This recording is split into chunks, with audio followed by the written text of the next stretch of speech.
Hello everyone. A few years ago I moved from England to New Zealand to coach football to children in Auckland, the biggest city in New Zealand.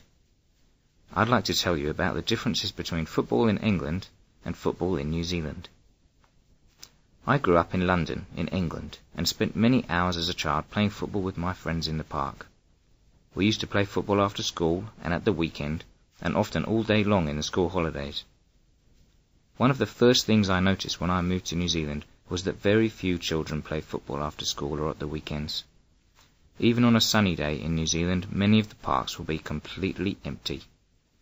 In cities in England, children will arrange to meet their friends for a game in the park, but in New Zealand the children only ever play football when it's organised for them by their parents or by their team coach. If you've ever played football, you will know that it takes many hours of practice to get skillful and make the ball do anything you want it to. Sometimes it can take lots and lots of mistakes before a child gets it right. In New Zealand, children don't spend a lot of time playing football on their own, so they don't try new things and make mistakes. Instead, they spend an hour or two a week being told what to do by a parent or a coach. This means they don't get to make their own mistakes and learn things for themselves. Imagine learning English and never being allowed to make a mistake. It will be very difficult and not much fun either. Best two football countries in the world are currently Italy and Argentina. England is 8th, and New Zealand are at 132. In New Zealand, football is called soccer, and although it is played by lots of children, most people prefer to watch rugby. New Zealand has a national rugby team called the All Blacks, and they will almost certainly win the Rugby World Cup in France later this year. In New Zealand, all the children want to grow up to be an All Black, and all their heroes and role models are rugby players.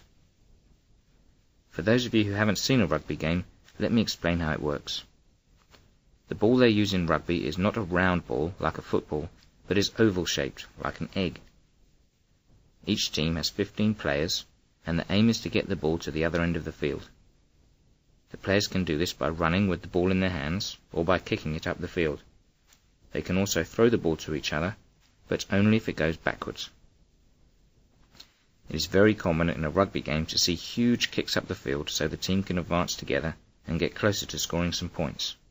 As I said, New Zealand are very good at rugby, and everyone in the country loves to see the All Blacks play. I have coached football in New Zealand for 3 years now, and I think New Zealand's love of rugby affects the way they play football, or soccer as they call it. Let me explain what I mean. In Italy, or Argentina, or England, the most important thing in football is for the players to pass the ball to someone else on their team. If you are lucky enough to watch Italy play Argentina, you will see the players often pass the ball backwards or sideways to a teammate. However, in New Zealand it is very common to see soccer players kick the ball up the field as far as they can and then chase after it, just like they do in rugby. And when a soccer child in New Zealand does a big kick up the field, it is very common for the parents watching the game to clap loudly and say, "Well done, nice kick." They don't care where the ball goes, as long as it goes a long way.